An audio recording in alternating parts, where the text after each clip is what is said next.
अस्सलाम वालेकुम। मुआज़ अहमद गिलानी बहस व तकरार की पॉडकास्ट के साथ हाजिर हैं और हमारे साथ जिले हुसैन साहब हमारी मदद करने के लिए मौजूद हैं। आए हम प्रोग्राम का सिलसिला आगे बढ़ाते हैं। बहुत शुक्रिया मुआज। और आज जैसा कि आप देख रहे हैं कि मुआज ने प्रोग्राम का आगाज किया, इसका मतलब यह है कि मुआज अब हमारे प्रोग्राम का बाकायदा इंशाल्लाह ताला मुस्तकिल हिस्सा है। और thank you so much Muaz for accepting that first of all.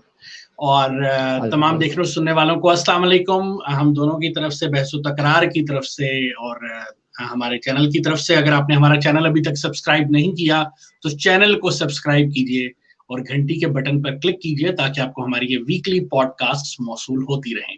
और लाइक के बटन को क्लिक कर दीजिए और कमेंट्स में हमें जरूर बताइए कि आपको हमारी आज की पॉडकास्ट या कोई भी हमारी पॉडकास्ट कैसी लगती है, ताकि हम उसको इम्प्रूव कर सके। आपके कमेंट्स जो हैं वो हमें खासी हेल्प करेंगे ऑफ कोर्स। तो प्रोग्राम का बाकायदा आगाज करते हैं मुआज। आज हमारे पास जो टॉपिक्स हैं, आई होप सो अच्छे और मजेदार टॉपिक्स हैं, लोगों के लिए खासी इंफॉर्मेशन उससे मिलेगी। सबसे पहला टॉपिक जो आज हम डिस्कस करेंगे वो है पेपॉल। पेपॉल पाकिस्तान में लाने के लिए आपने मुझसे, थैंक यू सो मच कि आपने शेयर किया। हम अपने सामीन को भी दिखा देते हैं। change.org एक वेबसाइट है, खासी फेमस वेबसाइट है। उसके ऊपर एक पिटिशन जो है वो आजकल चल रही है कि पेपॉल जो है उसको पाकिस्तान में लाया जाए। मुआज का ताल्लुक क्योंकि बैंकिंग सेक्टर से है, इसलिए मुआज जो हैं वो हमें थोड़ा सा बताएंगे कि पेपॉल पाकिस्तान में क्यों नहीं आ रहा और क्या रीजंस हैं, क्या वजूहात हैं, और हमें क्या ऐसे इकदाम गवर्नमेंट को करने पड़ेंगे। सिर्फ पिटीशन साइन करने से मुआज का ख्याल है कुछ नहीं होगा। ऐसे क्या इकदाम मेनली करने पड़ेंगे कि पेपॉल और इस जैसी दीगर कंपनीज पाकिस्तान में आए। Over to you Muaz. Thank you very much. देखिए, बैंकिंग सेक्टर जो है वो एक फाइनेंशियल इंस्टीट्यूट है बेसिकली, ठीक है। और जहाँ फाइनेंशियल इंस्टीट्यूट का मैटर आ जाता है वहाँ मनी इन्वॉल्व हो जाती है। मनी इन्वॉल्व का मतलब है कि सबसे मेजर फ्रॉड जो है वो पाकिस्तान में पॉसिबिलिटी हो सकते हैं लिक्विडिटी ऑफ कैश से, जिसे कह सकते हैं, ठीक है। इसके मद्देनजर रखते हुए प्रॉब्लम यह है कि पाकिस्तान में जो 1984 को कुछ एक्ट्स बने थे बैंकिंग सेक्टर के हवाले से, ज़ियाउल हक के दौर में बेसिकली ये कुछ तरमीम हुई थी। उसके बाद 1992 में आके कुछ और इसमें तरमीम की गई। उसके बाद से लेके बैंकिंग सेक्टर में मेजर जो तब्दीलियां वो नहीं आ सकी, ठीक है। पेपॉल को अगर हम कंसीडर, बेसिकली प्रॉब्लम ये पाकिस्तान में लोग पेपॉल को एज अ वेबसाइट कंसीडर कर लेते हैं या मनी एक्सचेंज एक कर लेते हैं, बट ये एक ट्रूली फाइनेंशियल इंस्टीट्यूट है, जिसे कह सकते हैं, जिसका काम है पूरी दुनिया में पैसों की तरसील करना, ठीक है। वो इधर डॉलर हो जाए, इधर जो है यानी यूरो हो गया या पाउंड हो गया, ठीक है। उस हिसाब से प्रॉब्लम पाकिस्तान में ये है कि जो पाकिस्तान का बैंकिंग एक्ट है 1983-84 का है, अगर आप वो स्टेट बैंक की वेबसाइट पे भी जाएं तो आपको इजीली अवेलेबल है, ठीक है। बैंकिंग ऑर्डिनेंस या बैंकिंग एक्ट अगर आप गूगल पे भी करें तो आपको मिल जाएगा, 2 पेजर है, कोई ज्यादा लंबा नहीं है, ठीक है। उसमें बहुत लंबी चीजें नहीं पढ़ने की जरूरत, 2 छोटे छोटे पॉइंट्स अगर हम पढ़ लें तो हमें सारी बात समझ आ जाती है कि पेपॉल पाकिस्तान में अभी तक क्यों नहीं आया, या आइंदा भी जब तक कानून साजी नहीं हो सकती जब तक क्यों नहीं आ सकता। उसमें सबसे पहली चीज तो ये है कि कोई भी फाइनेंशियल इंस्टीट्यूट जैसे मनीग्राम वगैरह भी हो गए, या ये जो डॉलर ईस्ट कंपनीज हैं, ये जितने भी पाकिस्तान में बैंक्स हैं जिनकी 50 से कम ब्रांचेस हैं, यानी कि ठीक है, मोर देन यानी 20 से या 50 के दरमियान में ये जो ब्रांचेस ऑपरेट कर रहे हैं छोटे बैंक भी, उनको कम से कम 4 billion rupees Pakistani, exactly 4 billion 4 अरब रुपया गवर्नमेंट ऑफ पाकिस्तान यानी स्टेट बैंक को एज अ सिक्योरिटी अपने पास जमा करवाना पड़ता है, ठीक है। उसके अंदर है कि वो जो है यानी अपनी 50 ब्रांचों तक ऑपरेट कर सकते हैं।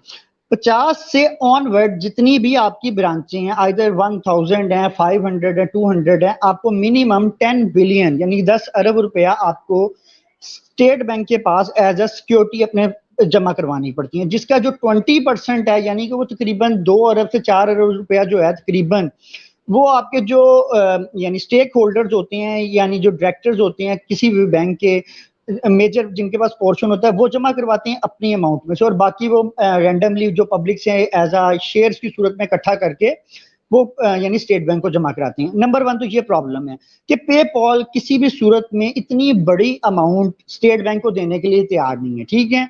और चूंकि उनकी एक गुडविल है, वो कहते हैं कि हम पूरी दुनिया के साथ काम कर रहे हैं और किसी भी मुल्क में ऐसे कोई हार्ड रूल्स नहीं, इवन दैट इंडिया में भी नहीं है, ठीक है। तो दैट्स द फर्स्ट रीजन कि वो पाकिस्तान में नहीं आ पाते। हम जितनी मर्जी पटिशनें दायर कर लें, हम जितने मर्जी साइन कर लें, हम जितनी मर्जी यानी सोशल मीडिया कैंपेन्स चला लें, जब तक सबसे पहली ये कानून साजी नहीं होगी, पेपाल पाकिस्तान में नहीं आ सकता, ठीक है, नंबर 1 रीजन। नंबर 2 जो मेजर रीजन वो ये है कि स्टेट बैंक का एक बड़ा पुराना रूल है, वो ये था कि आप एक दिन में जितने भी ये कमर्शियल बैंक्स हैं, आइदर या ये जो फाइनेंशियल इंस्टीट्यूट में आ जाती हैं, मनी चेंजर्स आ जाती हैं, या फॉरेन करेंसी को जो डील करती हैं, ये कंपनी जो रेमिटेंसीज देती हैं, लाइक ये वेस्टर्न यूनियन पाकिस्तान में ऑपरेट कर रही है, मनीग्राम कर रही है, रिया कर रही है, 3-4 बड़े नाम है जो पाकिस्तान में ऑपरेट कर रहे हैं। इनके लिए भी ये फिक्स है कि अगर एक दिन में ये लोग 1 करोड़ रुपए का फॉर एग्जांपल पाकिस्तान में काम कर रहे हैं या 1 अरब का काम कर रहे हैं, तो उसका 25% अमाउंट स्टेट बैंक के पास डेली बेसिस पे इनकी एज अ सिक्योरिटी अमाउंट पड़ी होगी इन हार्ड कैश, ठीक है।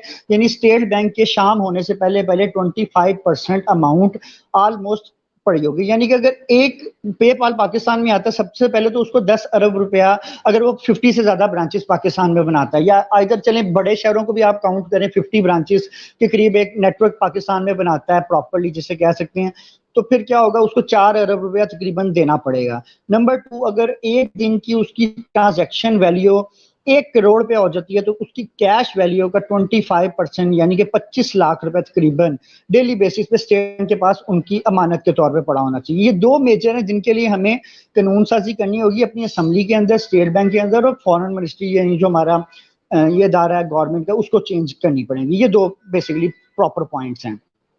सही। अच्छा, इसके अंदर 2-3 चीजें हैं। एक तो ये कि PayPal is not only a financial institution, उसके बहुत सारे फंक्शंस हैं और उसकी ट्रांजैक्शंस जो हैं वो इतनी ज्यादा हो जाती हैं क्योंकि दुनिया सारी में वो ट्रांजैक्शंस तकरीबन एक्सेप्ट होती हैं, तो वो ट्रांजैक्शंस बहुत ज्यादा हो जाती हैं। आपको लगता नहीं है कि ये चीज, पहली बात तो ये कि आपने कहा कि 50 से ज्यादा ब्रांचेस होनी चाहिए। पेपॉल अपनी ब्रांचेस कहीं नहीं बनाता। पेपॉल बेसिकली एक ऑनलाइन प्लेटफॉर्म है जो कि ऑनलाइन ही रहेगा, ब्रांच तो वो बनाएगा नहीं। तो देखा जाए तो ये चीज उसमें ये आ जाती है बॉस के, जैसे स्टेट बैंक भी इटसेल्फ एक ऑर्गेनाइजेशन पाकिस्तान में काम कर रही है, लेकिन उसके जो ज़ेली इदारे हैं वो पूरे पाकिस्तान में चल रहे हैं, ठीक है। सेम लाइक जैसे जो है जो अगर पेपल पाकिस्तान में आता है तो उसको अपने कुछ ना कुछ ऑफिसेज बनाने पड़ेंगे जो ऑपरेट करेंगे पाकिस्तान में, ठीक है, पाकिस्तान की पॉलिसीज में। और नंबर 3 जो उसमें एक छोटी सी और प्रॉब्लम वो ये है कि पाकिस्तान में जो अभी तक आउटवर्ड रेमिटेंसेज हैं वो सिर्फ 2 या 3 मैटर्स हैं जिसके थ्रू आप पाकिस्तान से पैसे बाहर ले जा सकते हैं। उसमें नंबर 1 आप हेल्थ के लिए पैसे बाहर ले जा सकते हैं, आप ट्रैवलिंग के लिए बाहर ले जा सकते हैं, और आप एजुकेशन के लिए पाकिस्तान से पैसे बाहर ले जा सकते हैं। तो तीसरा मेन एक्सपेक्ट है इसको ना आने में अभी तक वो यही है कि इसके थ्रू जो है पाकिस्तान गवर्नमेंट का ये ख्याल है कि मनी लॉन्ड्रिंग बहुत इजीली हो जाएगी, क्योंकि यहाँ से आप इजीली मनी ट्रांसफर करें किसी भी मुल्क में और वहां से दोबारा से एज आ उसको इनकैशमेंट करके पाकिस्तान ले आए। तो ये तो है एक बहुत डीप मैटर है, इसके लिए तो और कानून साजी, लेकिन जो पहले वाले 2 पॉइंट्स हैं वो मेजर पॉइंट्स हैं, वो कम से कम यानी पूरे करेंगे पेपाल तो ही पाकिस्तान में उनको एंट्री पॉसिबिलिटी है। सही, यानी आप ये समझते हैं कि इसमें कानून साजी की बहुत ज्यादा जरूरत है, राइट? तो ये कानून साजी ही होगी। जी, कानून साजी की जहां पे बात आ रही है वहां पर हम चलते हैं जनाब हमारे अगले टॉपिक की तरफ। वो है बजट सेशन 2021। और बजट सेशन 2021 में जहां बड़ी अजीबोगरीब किस्म की हरकतों सकनात हुई, उसके ऊपर भी हम थोड़ी सी बातचीत करेंगे, थोड़ा सा बहसो तकरार करेंगे। लेकिन अगर हम मुआज ने एक और बड़ी अच्छी चीज जो है, पॉजिटिव चीज, जो आज हम आगाज पॉजिटिव चीजों से किया, तो हम थोड़ा सा मजीद पॉजिटिविटी की बात करते हैं। इलेक्ट्रिक कार्स के ऊपर को टैक्स एग्जेम्प्ट किया गया, मुआज आपने बताया था।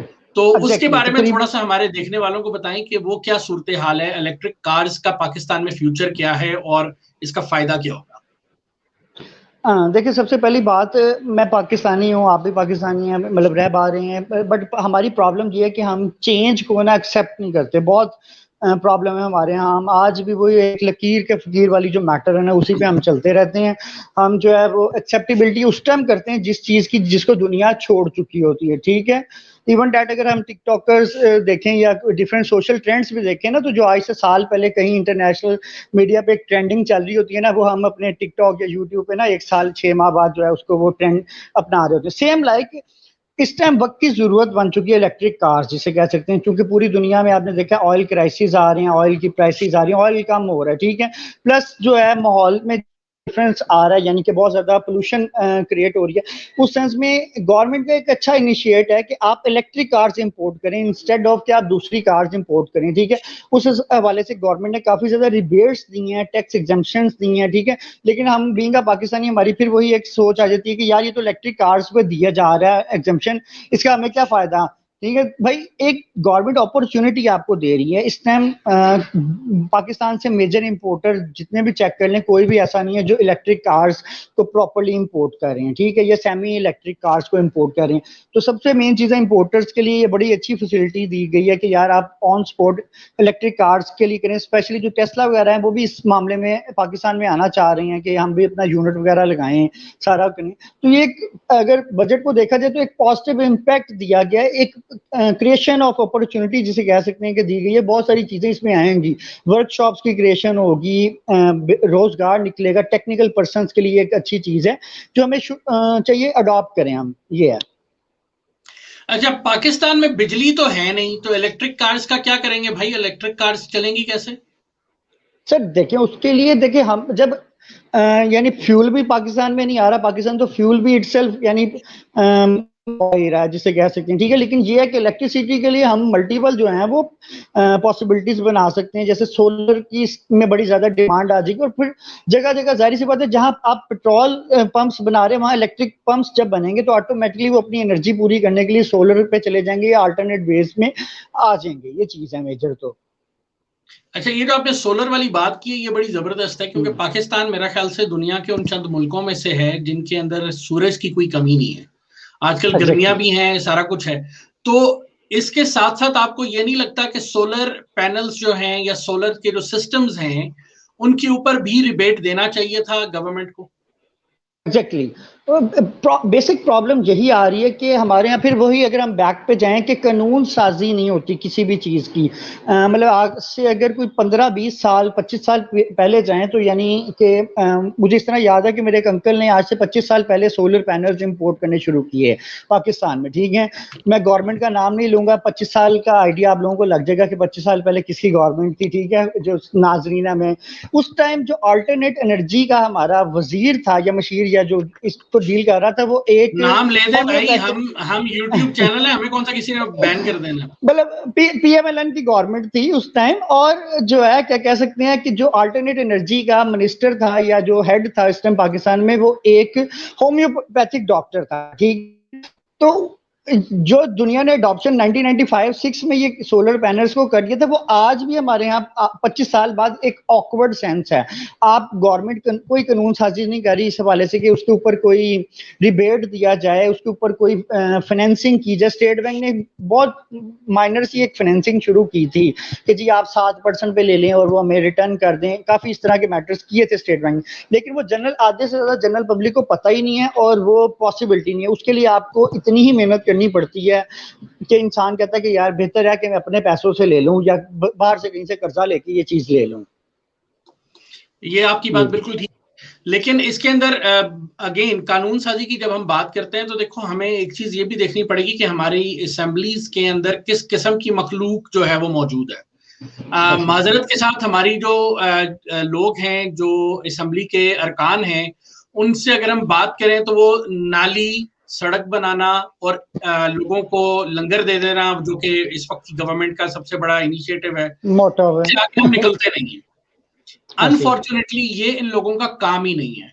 अगर हम देखें तो ओवरऑल आपने देखा होगा कि जब कोरोना के दिन आए थे तो इन्होंने टाइगर फोर्स बनाई। टाइगर फोर्स ने फिर क्या कारनामे किए वो भी हमारे सामने मौजूद हैं। लेकिन असल चीज ये है कि टाइगर फोर्स बनाने के बजाय आपके जो लोकल काउंसलर्स थे, आपके जो लोकल नाजिम थे, इन लोगों को जो लोकल गवर्नमेंट थी उस वक्त की उनको एंगेज किया जाता तो मेरा ख्याल से ज्यादा बेहतर होता। लेकिन असल मसला एक और था कि हमारे पास वो लोकल गवर्नमेंट स्ट्रक्चर ही नहीं है पंजाब में काफी अरसे से। उनको हमारे बुज़दार साहब ने तहलील किया और आज तक तो बन नहीं सका।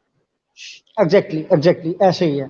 लोकल बॉडीज जिसे एमएनएज हो गए, ये सॉरी जो है नाजिम हो गया, चेयरमैन हो गया, लेबर, हाँ हाँ, ये एग्जैक्टली इस तक आम बंदे की रसाई हो जाती है, ठीक है। एक लेबर काउंसलर है या जनरल काउंसलर है, उस तक मेरी आपकी एक नॉर्मल इंसान की रसाई पॉसिबिलिटी है और हम उनको अपने मसाइल बता सकते हैं। वही यहाँ पे नाली मसला नहीं है, यहाँ पे सड़क मसला नहीं है, यहाँ पे मेजर प्रॉब्लम्स कुछ और हैं, ठीक है। तो ये बात आपकी बिल्कुल ठीक है कि चीज है हमें ना इस कि ये जो हमारे लोग बैठे हुए हैं असेंबली के अंदर, इनका काम नालियां ठीक करना नहीं है, इनका काम ये है ही नहीं। नहीं है इनका एग्जैक्टली। काम सड़कें बनाना नहीं है, इनका काम ये तरक्याती बजट लेकर ये काम करना नहीं है, इनका काम है कानून साजी करना। इनका काम है कि एग्जैक्टली वो कानून बनाना जो मेरे और आपके लिए बेनिफिशियल हो सकते हैं। जैसे हमने पेपॉल की बात की, जिस तरह हमने सोलर एग्जैक्टली सिस्टम्स की बात की, और इस तरह से बहुत सारे ऐसे इकदाम हैं जो पाकिस्तान में होने चाहिए। लेकिन हमारे एग्जैक्टली लोग जो है उनका काम क्या है, एक दूसरे को गालम गलूच करना, एक दूसरे की टांगे खींचना। अब आप ये देखें, ये इनके हाथ इन्होंने जोड़ लिए हैं, इन्होंने आपस में हाथ मिला लिए हैं। और वो जो एग्जैक्टली 2 दिन पहले धीका बुश्ती चल रही थी, हम इनकी शक्ल नहीं देखेंगे, हम ये नहीं करेंगे, हम वो नहीं करेंगे, वो सब खत्म हो गया। वो सारी ऐसी गैरत शर्म जो थी ना, वो कहीं जाके मर गई है। ऐसे ही अगर इनके अंदर इतनी गैरत शर्म उस वक्त थी तो पहले ये हरकत ना करते, राइट? ऐसे ही अगर तुम्हारे ऐसे अंदर, तुमने पहले बाद में सही बैठना था, तो जो 4 करोड़ रुपया वो कहते हैं असेंबली के एक सेशन का जो है वो खर्चा होता है, तो मेरा ख्याल से एग्जैक्टली 10 करोड़ रुपया तो इन्होंने जाया कर दिया, 10-12 करोड़ जाया रुपया। कर ऐसे ही ऐसे बिल्कुल आप सही, जो एक जनरल पब्लिक की टैक्स का पैसा है, ठीक है। एग्जैक्टली और मजीद ये कह रहे हैं कि जी गवर्नमेंट एम्प्लॉयज के ऊपर 17 अरब के नए कर्जे लगाए, ये टैक्सेस लगाए जा रहे हैं जनाब। बिल्कुल। यानी वो किसी ने बड़ा अच्छा शेयर किया था कि पीर साहब के पास बंदा आता है, वो कहता है, पीर साहब पूछते हैं आपको दुआ चाहिए या पैसे चाहिए, वो कहता है पीर साहब दुआ दे दें। दूसरा बंदा आता है, दुआ चाहिए पैसे, वो कहता है दुआ दे दें। एक मरासी आता है, वो कहता है दुआ चाहिए पैसे चाहिए, वो कहता है 50 रुपए की दुआ दे दें, 500 कैश दे दें। पीर साहब दुआ करते हैं, वो कहता है गलती से मैंने तुझे 600 रुपए की दुआ दे दी, अब 50 रुपए तो मुझे वापस कर दे। पहले तो से मैंने वापस कर दे तू है। हाँ, तो यही हिसाब गवर्नमेंट के माजरत के साथ जो सरकारी मुलाजमीन का बजट है उनका भी है कि आपने तनख्वाहें तो बढ़ा दी, लेकिन उसकी मद में आप उनसे जो टैक्सेस ले रहे हैं वो कहीं ज्यादा हैं। ज्यादा अब कहने ऐसे ही की अभी कह रहे हैं जी टैक्स रेवेन्यू हम बड़ा बढ़ा लेंगे, हम ये कर लेंगे, हमने टैक्स इतना ले लिया लोगों से। अब उसके अंदर मैं हमेशा एक सवाल करता हूँ, इसमें डायरेक्ट टैक्स कितना था और इनडायरेक्ट टैक्स कितना था? उसके एग्जैक्टली ऊपर जो है गवर्नमेंट का कोई भी नुमाइंदा आके बात नहीं करता कि इसमें से हमारी डायरेक्ट टैक्स की इतनी शरह थी, इनडायरेक्ट की इतनी शरह थी। और डेफिनेटली इनडायरेक्ट टैक्स की शरह बहुत ज्यादा होती है, और ज्यादातर टैक्स पर 70% हमारा है ही ऑलमोस्ट जो है तनख्वाहदार तबका। ऐसे ऐसे ही है। यानी आपकी तनख्वाह से तो टैक्स कट जाता है ना आपको तनख्वाह मिलने से पहले, ऐसे ऐसे ही ऐसे ही राइट? ऐसे ही है। अगर 22 आप करोड़ बिजनेस कर रहे होते तो आपने रजिस्टर भी नहीं कराया होना था, पैसे कमा रहे होते आप। एग्जैक्टली ये मसाइल पाकिस्तान में ऐसे ही मौजूद हैं। अब इसमें अगेन वही लॉ मेकिंग की बात आ जाती है कि आपके बैंक में अगर कोई बंदा पैसा करियाने वाला भी रखवाने के लिए आता है, क्योंकि करियाने वाले का भी बैंक अकाउंट है, तो उसका एग्जैक्टली बिजनेस रजिस्टर है या नहीं है। कोई डॉक्टर क्लिनिक खोल के बैठा हुआ है, उसका बिजनेस रजिस्टर है या नहीं है। वकील अपना चैम्बर खोल के बैठा हुआ है, अपना दफ्तर खोल के बैठा हुआ है, उसका बिजनेस रजिस्टर है कि नहीं है, वो रसीदें दे रहा है लोगों को कि नहीं दे रहा। बैंक्स एग्जैक्टली उनका अकाउंट खोले ही तब जब वो ये सब कुछ कर रहे हैं, एग्जैक्टली राइट? तो यानी उसकी ऐसे प्रॉपर ही रजिस्ट्रेशन होनी चाहिए, जो कि हमारे यहाँ नहीं होती है। हमारे यहाँ वकील तो है। पैसे दे दो और भूल जाओ फिर। ऐसे ही है ही कुछ नहीं, हिसाब तो जिसे कह सकते हैं कुछ है ही नहीं। मतलब हमारे यहाँ प्रॉब्लम ये है, एक बंदा सुबह उठता है और वो कहता है कि यार आज ये कर दो, ठीक है। और उसके फायदे या नुकसान क्या होंगे, उसमें मसले क्या आएंगे। यहाँ पे एक छोटी सी और चीज मैं ऐड अप करता जाऊंगा। पिछले दिनों गवर्नमेंट ने अचानक से, यानी पहले तो 40,000 और 25,000 वाले प्राइस बॉन्ड जो थे वो खत्म किए, ठीक है, गवर्नमेंट ने। उसके लिए एक टाइम पीरियड दिया गया गवर्नमेंट ने कि जी हम इस डेट के बाद खत्म कर देंगे, ठीक है। लोगों ने उससे पहले अपनी इनकैशमेंट करवा लिए काफी ज्यादा, जिसे कह सकते हैं, ठीक है। अभी गवर्नमेंट ने लेटेस्ट कुछ 2 माह पहले अचानक से 15,000 और 7,500 यानी कि 7,500 वाले प्राइस बॉन्ड्स को भी अचानक से बंद कर दिया, ठीक है, कि इनकैशमेंट होगी। बट उसके फायदे नुकसान कोई नहीं गवर्नमेंट देखती। बीइंग अ बैंकर अगर मैं देखूं तो वो अरबों रुपया जो आया है वो एक लम्हे के लिए जस्ट आया और निकल गया इन कैश सॉलिड मनी की सूरत में जिसे कह सकते हैं। पहले वो फिर भी गवर्नमेंट के पास एक हार्ड फॉर्म में प्राइस बॉन्ड की सूरत में अवेलेबिलिटी थी कि लोगों से पैसे लिया हुआ था।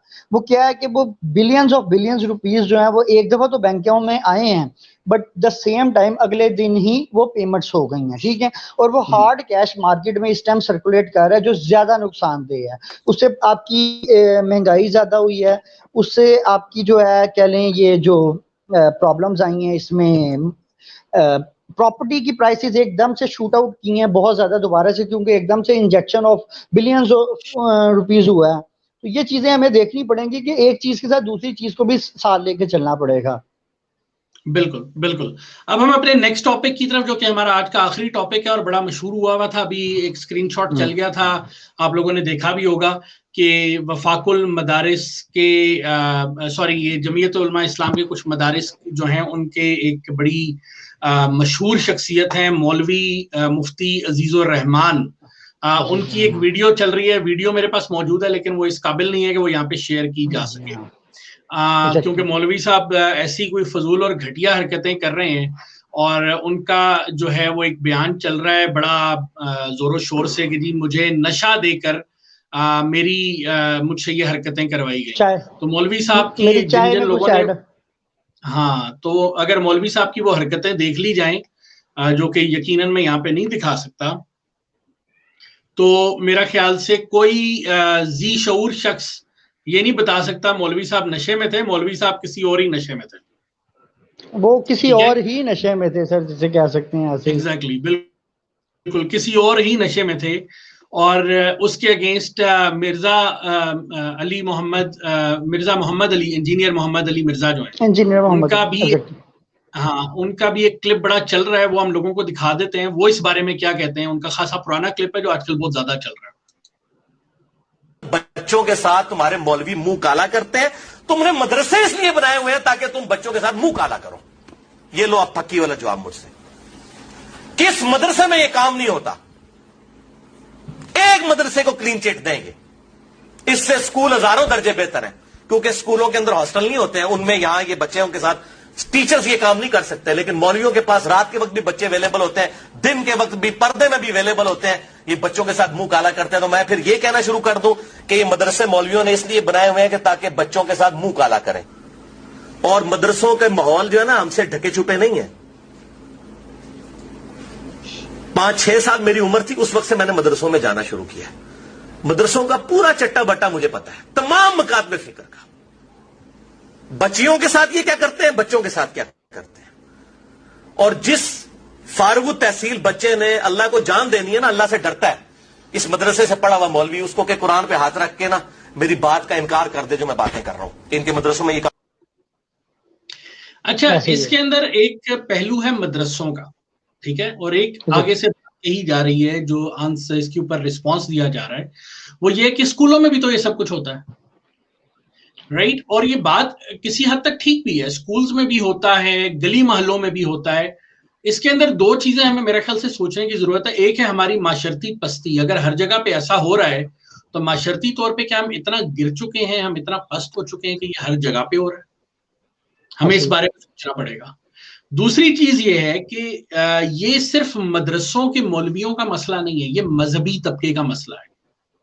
मगरिब जिसकी हम बात करते हैं, जो कि आज बड़ा तहजीब याफ्ता बना फिरता है, अगर हम माजी में देखें तो माजी में इनके जो मजहबी इदारे थे उनके अंदर ये सारी हरकतें होती रही हैं। वही हरकतें आज अगर हम देखें तो हमारा मौलवी जो है वो भी उन्हीं फ्रस्ट्रेशंस का शिकार है। हमारे यहाँ जो सबसे फजूल बच्चा होता है ना घर का, जिसको कुल जहन होता है, कुछ नहीं कर सकता, उसको हम कहते हैं इसको मदरसे में डाल दो। अक्सरियत यही करती है, देखने में आया, ये इसको मौलवी बना दो। तो हमारा फर्स्ट ऑफ ऑल जो माशरे का माजरत के साथ जो सबसे यूं कह ले कुल जहन तबका होता है ना, उसको हम मौलवी बनाते हैं। तो what are we expecting from that cream जिसको हम मौलवी बना रहे हैं? क्रीम तो नहीं कह सकते वैसे उसको, वो गांधी है, कोई गोबर ही है जिसको हम मौलवी बना रहे हैं। लेकिन उससे हम एक्सपेक्ट क्या करते हैं फिर? पहली चीज तो ये है कि हमें पढ़े लिखे लोगों को या अपनी फैमिली में जो अच्छे लोग हैं उनके बारे में, वो अगर इस तरफ जाएंगे तो चीजें थोड़ी सी डिफरेंट होंगी। दूसरी चीज है हठधर्मी और बेगैरती। मैं माजरत के साथ ये वर्ड यूज कर रहा हूं। ये मौलवी आज भी हठधर्मी और बेगैरती के साथ खड़ा हुआ है। कुछ मौलवी इसके हक में बात कर रहे हैं, कुछ इसके खिलाफ बात कर रहे हैं, कुछ खामोश हैं। जो इसके खिलाफ बात कर रहे हैं वो नॉर्मली ऐसे ही लोग हैं जिनके अपने या तो इनके साथ कोई यूं कह लें सियासी इख्तिलाफ है या पर्सनल डिफरेंसेस हैं, क्योंकि उनके अपने मदरसों से भी इस तरह की वीडियोस निकल चुकी ऐसे ही है। ठीक है।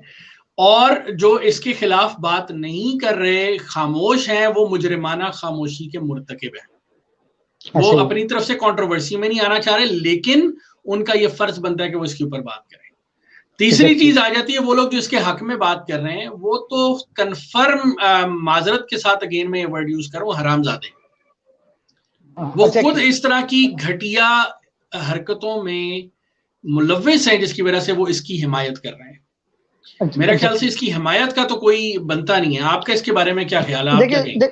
हाँ देखिए जिल भाई, आपने बिल्कुल, आप स्टार्ट में आपने बात की कि जी हमारे स्कूल्स में भी हो रहा है, मोहल्ले में भी हो रहा है। कल मेरे एक दोस्त ने भी मुझे यही बात की। हमारा एक ग्रुप है, यानी मैट्रिक के क्लास फेलोज का एक ग्रुप है, तो उसमें भी हमारे एक दोस्त हैं जो आप वाली बात बिल्कुल ही कुंजेन थे, तो वो अब खैर से मुफ्ती बन चुके हुए हैं। ठीक है। तो पता लगा अचानक से वो साहब नमूदार हुए हैं, कहीं से किसी के साथ राब्ता हुआ और वो पता लगा कि जनाब वो तो अब मुफ्ती बन चुके हुए हैं। ठीक है। तो वो बड़े हक में दे रहे हैं। तो मैंने उसको यही बात की कि मैंने कहा भाई देखो, तो इसके हक में बात कर रहे हैं। हाँ, वो कहता है कि जी आपके स्कूलों में भी तो ऐसे ही हो रहा है, आपके यहाँ पे भी ऐसे ही हो रहा है, मीडिया के भी तो केसेस निकल रहे हैं, अस्पतालों में भी निकल रहे हैं। मैंने कहा यार सिर्फ इतनी सी बात देखो, जब आप अल्लाह का कलाम पढ़ा रहे हो ना, आप कुरान पढ़ा रहे हो, तो आप अपने आप को रिप्रेजेंट नहीं कर रहे हो, आप दीन को रिप्रेजेंट कर रहे हो, किस इंसान को रिप्रेजेंट कर रहे हो। ये देखो नबी करीम सल्लल्लाहु अलैहि वसल्लम को का सिखाया हुआ दीन रिप्रेजेंट कर रहे हो। एक उस इंसान से गलती होने को बराबरी ना दो एक स्कूल टीचर को। ठीक है। एक आइदर स्कूल टीचर एक इंग्लिश का पढ़ा रहा है या कोई मैथ टीचर है, आइदर वो किस हालात से गुजर रहा है, ये क्या है, या वो मेंटली कितना सिक है, आप उसको कभी भी दीनी उलमा के बराबर हम तो नंबर 1 लाओ। किसी तौर पे सपोर्ट नहीं कर रहे थे। ये चीज मैं यहाँ पे क्लैरिफाई कर दूं। वो उतना ही बड़ा बेगैरत है जो स्कूल में ये हरकत एग्जैक्टली। लेकिन the thing is that sir, देखें पहली चीज ये है कि हम ये लेवल क्यों कर देते हैं, मुझे ये समझ नहीं आती। हम लोग अक्सर, जैसे फॉर एग्जांपल बात है, हम लोग मतलब मैं भी सैयद फैमिली से हूँ, आप भी सैयद फैमिली से, बहुत सारे लोग जो हैं सहाबा को आपस में मिक्सर कर देते हैं, नबी करीम सल्लल्लाहु अलैहि वसल्लम के, हजरत अली के मकाम को जस्टिफाई करने के लिए अजीबोगरीब सी बातें कर देते हैं। तो मैं उनसे सिर्फ ये पूछता हूँ कि यार क्या हमारी इतनी औकात है कि हम उन हस्तियों को किसी के साथ मिला सकें? तो सेम लाइक ये दीनी अलूम को हम एक दुनियावी अलूम के साथ क्यों मिक्सर करें? जो दीनी अलूम है उसमें तो गलती की गुंजाइश है ही नहीं। ठीक है। यानी अगर दीनी में कोई गलती करेगा तो वो दीन को गलत कहा जाएगा। दुनियावी टीचर को अगर कोई गलत कहेगा वो तो दुनियावी इंसान है ना, उसको गलत कहा जाएगा। जबकि मौलाना है या मदरसे का इमाम है, वो एक बड़ा पुराना सा लतीफा है ना, अगर इस मौके पे वो सुनाए, वो कहते हैं ना, एक बच्चा था पढ़ता होता, तो वो मौलवी साहब ने उसके साथ कहीं कोशिश की थोड़ी बहुत गलत काम करने की, तो उसकी मदर को पता लगा, तो उसकी मदर भी वो थोड़ी सी ऐसी थी, तो उन्होंने मौलवी साहब को कहा कि मौलवी साहब अगर आपको यानी कोई थोड़ी बहुत कसर कुसर है या कोई आपका दिल है तो मुझे हुक्म कर दें, मैं आ जाती हूँ। तो अब मौलवी साहब ने आगे से कहा कि नहीं बीबी, मसला ये नहीं है, मसला ये कि ऐसी जिन जी पढ़े है ना, ओन जी पढ़ाना है। ठीक है। ठीक नहीं। तो द थिंग इज दैट हमें कल्चर बदलना पड़ेगा। जब तक हम एक कल्चर नहीं बदलेंगे अगला कल्चर नहीं ठीक होगा। ठीक है। जब बात की जाती है कि मदारिस को रजिस्टर्ड करें, तलबा को रजिस्टर्ड करें, उसके माहौल, तो ये लोग इस तरफ भी नहीं आते हैं। ठीक है। क्योंकि जिस तरह पढ़ा हुआ इन्होंने, वो कहते हैं उसी तरीके से अगली नस्ल भी तैयार करनी है। ये असल प्रॉब्लम ये है कि अगली नस्ल को हम उसी तरीके पे चलाना चाह रहे हैं जिस तरीके पे हमारी पुरानी नस्लें चली हैं। और अगेन ये कहीं भी हो रहा है, ये बात इससे रिगार्डलेस, ये कहीं भी हो रहा है, चाहे स्कूल में हो रहा है, कॉलेज में हो रहा है, यूनिवर्सिटी में हो रहा है। अच्छा, एक चीज और होती है, वो ये होता है कि आप किसी का फायदा उठाएं। ये मौलवी जो हैं, ये बच्चे की उस सिचुएशन का फायदा उठा रहे होते हैं एक्चुअली। एक बच्चा जो है वो आपकी, यानी एक फॉर एग्जांपल एक ऑफिस में एक मर्द और एक औरत का आपस में कंसेंचुअल कुछ चल रहा है ना, दैट्स अ डिफरेंट स्टोरी। लेकिन अगर एक बॉस अपनी सबऑर्डिनेट के साथ कोई गलत हरकत करता है तो वो बेसिकली कंसेंचुअल नहीं होता, वो उसकी उस पोजीशन का फायदा उठा रहा होता है। फायदा उठाना, एग्जैक्टली। तो ये जो फायदा उठाना है ना, ये प्रॉब्लम है। असल प्रॉब्लम यहाँ पर ये है कि ये इन बच्चों को जब मदरसे में आते हैं, ये गरीब बच्चे होते हैं, इनका अक्सरियत का आगा पीछा कोई नहीं होता, तो माँ बाप छोड़ के जाते हैं अपने हालात की वजह से, गुर्बत की वजह से, ये उनका फायदा उठाते हैं। और यहाँ पर जो बड़ी बात है वो ये है कि मेन स्ट्रीम मीडिया इसके ऊपर खासी हद तक खामोश है। मैंने अभी तक नहीं देखा, हो सकता है किसी ने बात की हो, लेकिन मेन स्ट्रीम मीडिया इस पर खामोश है। क्यों? क्योंकि एक सियासी जमात से इस शख्स का ताल्लुक है और वो सियासी जमात इसके पीछे खड़ी हुई है। और उनका, अभी मैं देख रहा था एक नया बयान आया है, वो ये कहते हैं कि जनाब ये तो इस काबिल ही नहीं है, ये माशाल्लाह से खासे बुजुर्ग हो चुके हैं, इस वजह से ये इनकी अंदर अब वो ताकत नहीं रही, और क्योंकि वो ताकत नहीं रही इसलिए वो ऐसा कुछ कर नहीं सकते, और क्योंकि वो ऐसा कुछ कर नहीं सकते तो इरादे के ऊपर गुनाह नहीं है। वो इनकी इस तरह की कोई स्टेटमेंट थी। तो जब आप इस तरह की फजूल और घटिया बातें करेंगे तो उसके बाद फिर पीछे क्या रहेगा?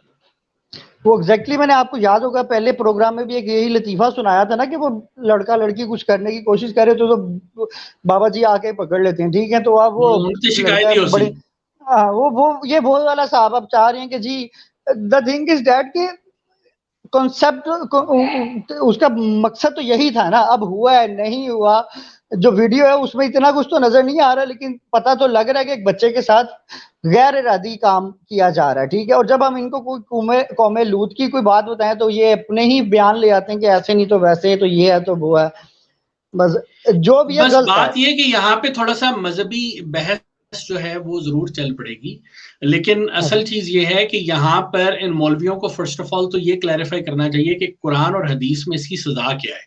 फर्स्ट ऑफ ऑल इनके पास कोई सजा ही नहीं है इसके अंदर, जो स्पेशली इस गलत काम की सजा है उसके अंदर ये जो कौमे लूत वाली एग्जांपल दी है, इसकी कोई एग्जैक्टली सजा इन्होंने कभी लोगों को बताई नहीं है, ना ये बताते हैं प्रॉपरली। दूसरी चीज ये है कि ये हमें अब सोचना पड़ेगा कि हमें फर्स्ट ऑफ ऑल मदारिस आप इनको रजिस्टर करने पड़ेंगे। दूसरी चीज ये है वहां पर क्या हो रहा है क्या नहीं हो रहा है, एक्टिविटीज को प्रॉपर मॉनिटर करना पड़ेगा। आप बच्चे को मार के मार दें, वो पुराना कॉन्सेप्ट था ना, हड्डियां हमारी और पता नहीं बच्चा आपका, माँ बाप कहते थे, तो ये वाला कॉन्सेप्ट भी खत्म होना चाहिए। प्लस ये जो बच्चों को छोड़ दिया जाता है इनकी प्रॉपर मॉनिटरिंग होनी चाहिए। अगर आप इनको मॉनिटर नहीं करेंगे तो ये मसाइल और ज्यादा बढ़ेंगे माशरे के अंदर। ऐसे ही है। अगर हम वैसे तो हम बात करते हैं मगरिब की कि जनाब मगरिब के अंदर तो पता नहीं बच्चे हैं और उनके माँ बाप का नहीं पता, तो ये जो मदरसों में माजरत के साथ बच्चे पल रहे हैं इनके भी माँ बाप का होते हुए भी नहीं पता, तो क्या फर्क क्या है फिर? मुझे कुछ उसमें कुछ ज्यादा डिफरेंस तो नजर नहीं आता। ऐसे ही और इतनी ब्रेन वॉशिंग कर देते हैं ये मदरसों में कि इनको पॉसिबिलिटी नहीं होता कि इनको ठीक किया जाए। पिछले दिनों भी जब मुशर्रफ का दौर था या उसके बाद भी बहुत सारी वो ड्रामे बने थे, एग्जैक्टली ये जो खुदकुश बमबारों के ऊपर किसी प्रॉपरली ट्रेनिंग्स दी गई, इतनी ब्रेन वॉशिंग की गई। ये आपकी बात बिल्कुल ठीक है कि हर चीज की मॉनिटरिंग होनी चाहिए कि क्या पढ़ाया जा रहा है, निसाब क्या है और उसको किस तरफ लेके जाया जा रहा है, बट वो होना तो बहुत कुछ चाहिए बट हो कुछ नहीं रहा। प्रॉब्लम ये है, अगेन ये काम हमारी कानून साज असेंबली का है कि वो बैठें इसके ऊपर कानून साजी करें, एक दूसरे को चोर डाकू कहना छोड़ दें। चोर डाकू कहने से आपके दिल को खुशी मिल जाएगी, वो कहते हैं ना वो हल्का वो ऊंची आवाज में बात करके आपका मन हल्का हो जाएगा, लेकिन असल में मसाइल हल नहीं होंगे। इसके लिए इन्हीं लोगों को, अनफॉर्चुनेटली यही लोग मौजूद हैं, इन्हीं को बैठना पड़ेगा, इन्हीं को बैठ के कानून साजी करनी पड़ेगी। और जब ये कानून साजी करेंगे तो उसी से ही मसले हल होंगे, क्योंकि ये मसाइल कानून साजी मांगते हैं। इसके साथ ही हम अपने देखने और सुनने वालों से इजाजत चाहते हैं, और अगर अगेन जाते हुए मैं आपसे गुजारिश करूंगा कि हमारे चैनल को सब्सक्राइब करें। अगर आपने अभी तक सब्सक्राइब नहीं किया, लाइक के बटन पर क्लिक करें और कमेंट्स में हमें जरूर बताइए कि आपको हमारी ये पॉडकास्ट कैसी लग रही है। अगर हम किसी तौर पे इम्प्रूव कर सकते हैं तो आप ये कमेंट्स के जरिए से हम उनको जरूर इम्प्रूव करेंगे। अपना ख्याल रखिए। मुआज को और जिले हुसैन को इजाजत दीजिए। खुश रहिए, आबाद रहिए। खुदा हाफिज।